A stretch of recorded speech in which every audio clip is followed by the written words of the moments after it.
इश्क अधूरा सा पार्ट 3। रिया ने जब शादी के बाद पहली बार अपने नए घर में कदम रखा था तो दिल में डर भी था और सुकून भी। आदित्य के घर वाले बहुत सादे लोग थे, प्यार करने वाले, और आदित्य हमेशा की तरह उसे हर छोटी बात पर मुस्कराने की वजह देता था। हर सुबह वो उसे चाय बना कर देता और कहता, अब ये मुस्कान मेरी जिम्मेदारी है। रिया के लिए ये सब नया था लेकिन खूबसूरत भी। वो अब धीरे धीरे अपने अतीत की छाया से बाहर आ रही थी। हर दिन में थोड़ा सा सुकून था, थोड़ी सी उम्मीद। पर जिंदगी इतनी सीधी कब रहती है। एक शाम जब वो बालकनी में बैठी थी, आसमान में धुंधली रोशनी थी, तभी फोन की स्क्रीन जली। एक अनजान नंबर। उसने कॉल उठाया, पर दूसरी तरफ कोई नहीं बोला। बस हल्की सी सांसों की आवाज आई और फिर कॉल कट गया। रिया ने सोचा शायद गलती से हुआ होगा, पर उसी रात वो नंबर फिर आया। इस बार एक आवाज आई, रिया। वो आवाज सुनते ही उसका दिल जैसे थम गया। वही आवाज जो उसने सालों पहले खो दी थी। आरव। उसने घबरा कर कॉल काट दिया, लेकिन दिल कांपने लगा। उसने खुद को शांत करने की कोशिश की, पर अतीत जैसे एक बार फिर दरवाजा खटखटाने लगा था। अगले दिन आदित्य ऑफिस गया तो रिया अपने कमरे में अकेली थी।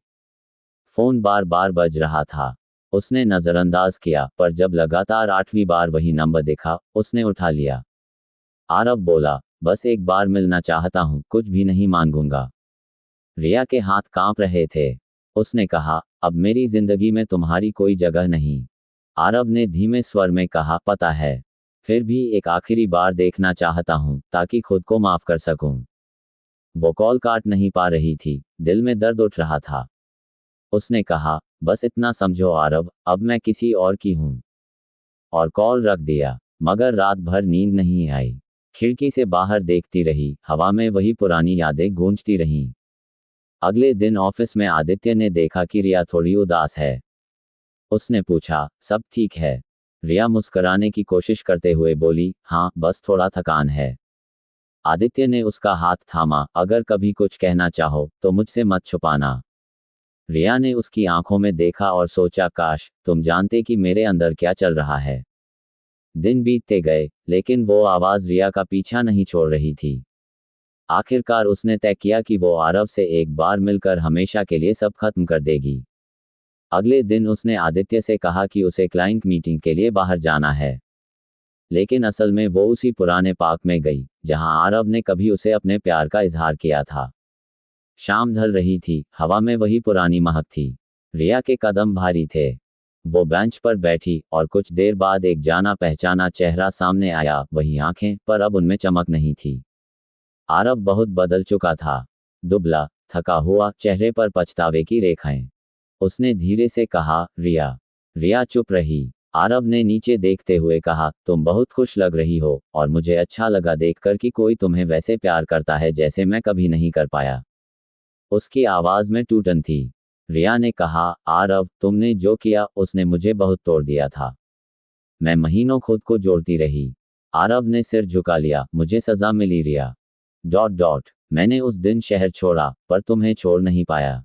मैंने सब खो दिया, करियर, परिवार, सब कुछ। बस एक ही चीज बची, तुम्हारी याद। रिया की आंखें भर आईं। उसने कहा, कभी कभी वक्त किसी को सिखाने के लिए सब छीन लेता है।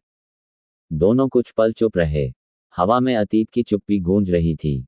फिर आरव बोला, मैं बस एक बात कहना चाहता हूं, अगर अगला जन्म हुआ तो मैं बस तुम्हें खोना नहीं चाहूंगा।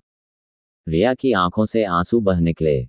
उसने कहा, अब हमें किसी जन्म का इंतजार नहीं करना चाहिए, बस इस जन्म में एक दूसरे को माफ कर दो। वो उठी और बिना पीछे देखे चली गई। चलते हुए उसकी आंखें धुंधली थीं, लेकिन दिल हल्का था। उसने पहली बार महसूस किया कि छोड़ देना भी प्यार का एक रूप होता है। उस रात वो घर लौटी, आदित्य इंतजार कर रहा था। उसने देखा कि रिया की आंखें नम हैं। बोला, रिया, क्या हुआ। रिया ने पहली बार सब बता दिया। सब कुछ, आरव, उसका अतीत, उसका दर्द, और आज की मुलाकात। आदित्य चुप रहा, बस उसे देखता रहा। फिर धीरे से बोला, मैं खुश हूं कि तुमने सच कहा।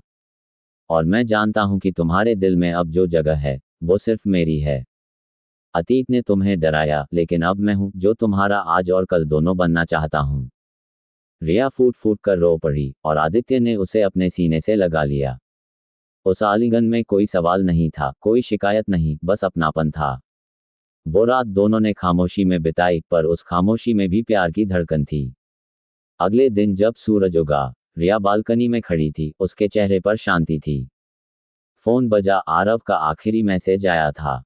लिखा था, धन्यवाद रिया, मुझे आज समझ आया कि मोहब्बत सिर्फ पाने का नाम नहीं, छोड़ देने का भी है।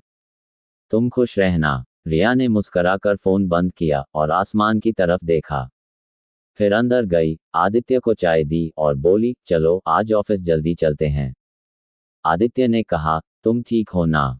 रिया ने सिर हिलाया, अब बिल्कुल ठीक हूँ। वो मुस्कराई, वही मुस्कान जो अब सच्ची थी, जिसमें दर्द नहीं था, सिर्फ सुकून था। जिंदगी फिर से अपनी रफ्तार में लौट आई थी। हर दिन अब नए रंगों से भर गया था। कभी ऑफिस की भागदौड़, कभी शाम की कॉफी, कभी छोटी छोटी नोकझोंक, कभी हंसी के पल। और जब रात को रिया बालकनी में खड़ी होकर आसमान देखती, तो वो बादलों में एक चेहरा देखती, आरव का, जो अब उसकी जिंदगी से नहीं, लेकिन उसकी दुआओं से कभी अलग नहीं था। कई महीनों बाद जब रिया ने डायरी में लिखा, तो लिखा, कभी कभी अधूरा इश्क ही हमें पूरा बनाता है, और पूरा प्यार हमें सिखाता है कि सुकून क्या होता है। आदित्य ने वो डायरी पढ़ी और मुस्कुराया। बोला, तुम्हारा इश्क अधूरा नहीं था रिया, वो तो मुकम्मल था, बस उसका रास्ता अलग था। रिया ने उसकी आंखों में झांका, शायद सच कह रहे हो, क्योंकि अगर वो अधूरा नहीं होता तो मैं तुम्हारे पास कैसे आती। दोनों की हंसी कमरे में गूंज उठी। रात का आसमान अब पहले से ज्यादा साफ था। हवा में अब कोई बोझ नहीं था, सिर्फ मोहब्बत थी, शांत, गहरी और सच्ची। और रिया ने महसूस किया कि कभी कभी जिंदगी हमें वही वापस देती है जो हम सच में डिजर्व करते हैं, बस थोड़ा देर से। आरव अब कहीं दूर था, लेकिन रिया और आदित्य की कहानी अब सिर्फ एक कहानी नहीं रही, वो एक मिसाल बन गई थी कि सच्चा प्यार सिर्फ पाने में नहीं, समझने में होता है। और इस तरह इश्क अधूरा सा अब सच में मुकम्मल हो गया था।